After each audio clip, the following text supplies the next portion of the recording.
A fotografia em preto e branco, ela tem uma magia, né? É uma arte que nunca sai de moda. Sabe o que acontece quando a gente tira a cor de uma imagem? A nossa atenção vai direto para o que realmente importa. A composição, o jogo de luz e sombra, as texturas e, claro, a emoção. É como se a gente aprendesse a ver o mundo de um jeito diferente, transformando cenas do dia a dia em algo, uau, extraordinário. Então, bora lá, esse aqui é o nosso mapa da jornada. A gente vai entender por que o preto e branco é tão poderoso, depois vamos mergulhar nas técnicas essenciais, ver as ferramentas para começar, buscar inspiração nos grandes mestres e, no final, preparar o terreno para todo mundo começar a criar. Vamos começar com a pergunta de US$ 1 milhão. Por que escolher preto e branco num mundo tão colorido? Bom, a resposta é simples. É uma escolha intencional. É decidir contar uma história de um jeito mais direto, mais focado e, muitas vezes, muito mais intenso.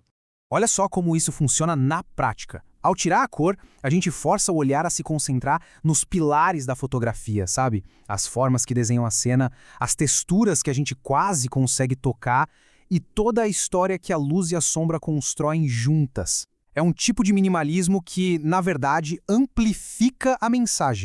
Agora, essa comparação aqui é muito legal. Numa foto colorida, um fundo muito chamativo pode acabar roubando a cena. Já na versão em preto e branco, essa distração some, o foco vai todo para o assunto principal. E aqueles elementos que talvez passassem despercebidos, como as sombras e os contornos, viram personagens principais, criando profundidade e contando a história. E aqui entra o poder emocional da coisa. O preto e branco tem essa capacidade incrível de dar uma sensação de elegância, de algo que atravessa o tempo. Pensa naqueles retratos ou cenas de rua que parecem que poderiam ter sido tirados tanto ontem quanto há 50 anos. Essa é a verdadeira magia da atemporalidade. Beleza, agora que a gente já entendeu o porquê, vamos pro como. Nesta parte, a gente vai começar a desenvolver o olhar para ver o mundo em preto e branco e criar imagens de impacto. A primeira grande ferramenta é a composição, e dentro dela as linhas de condução são rainhas. Elas funcionam como certas invisíveis, sabe? Criando um caminho visual que leva o olhar exatamente para onde a gente quer que ele vá. Imagina só na prática. Linhas diagonais, como as de uma estrada ou a curva de uma ponte, dão uma energia incrível para a foto. Elas não ficam lá paradas, elas ativamente puxam o nosso olhar para dentro da cena. A experiência fica muito mais imersiva. Em seguida, as texturas. Pensa bem, sem a cor para descrever uma superfície, é a textura que faz esse papel. A casca de uma árvore, a parede de pedra, o tecido de uma roupa, tudo isso ganha uma vida própria, adicionando uma dimensão que a gente quase consegue sentir. Repara que neste exemplo, como a luz que vem de lado revela cada detalhezinho da superfície. Essa briga entre as áreas iluminadas e as pequenas sombras que faz a textura saltar aos olhos. Isso dá uma riqueza visual que muitas vezes a cor acabaria escondendo. O contraste, ele é o coração da fotografia em preto e branco. É a briga, a dança entre a luz e a escuridão. Um contraste bem alto pode criar um drama, um impacto visual forte. Já um contraste mais baixo deixa tudo mais suave, mais etéreo. É ele que define o humor da foto. E é muito importante entender que as sombras não são só ausência de luz, um espaço vazio. Pelo contrário, elas são elementos superativos na composição.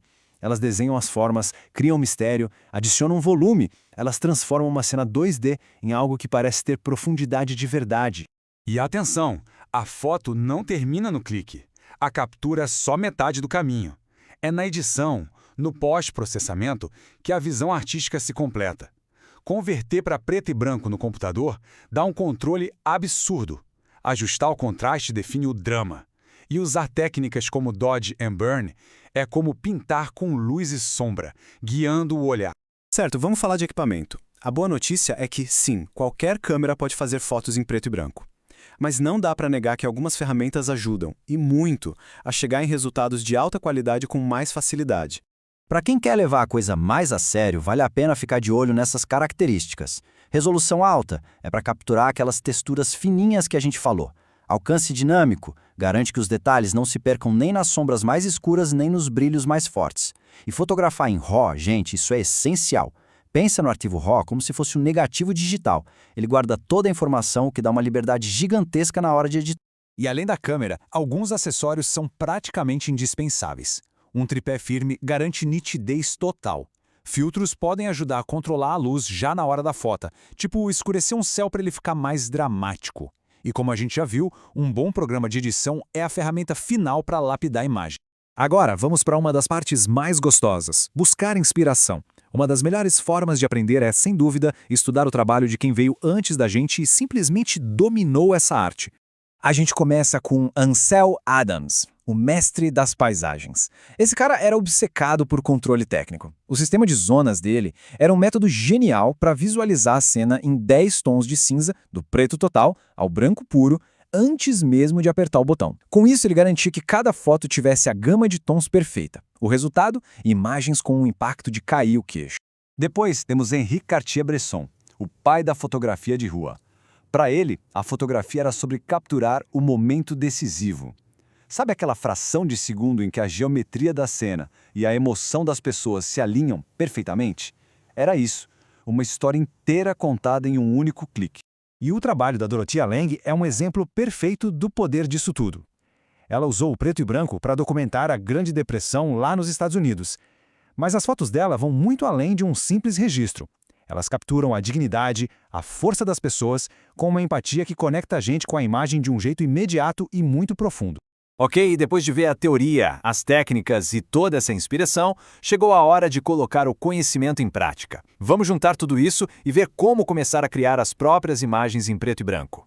O segredo é começar a praticar.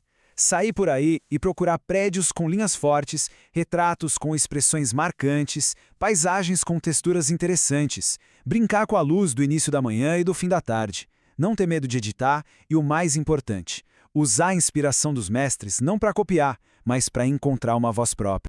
É bom sempre lembrar disso. Dominar a fotografia em preto e branco é uma jornada. Exige paciência para esperar a luz certa e muita prática para treinar o olhar a enxergar além das cores. Mas cada passo nesse caminho é muito, muito recompensador e abre um mundo novo de possibilidades. E para fechar, fica essa pergunta no ar. Com todas essas ferramentas e inspirações, o desafio está lançado. O que vai ser expresso? Qual pedacinho do mundo vai ser capturado e imortalizado em tons de cinza? A história está lá fora, esperando para ser contada.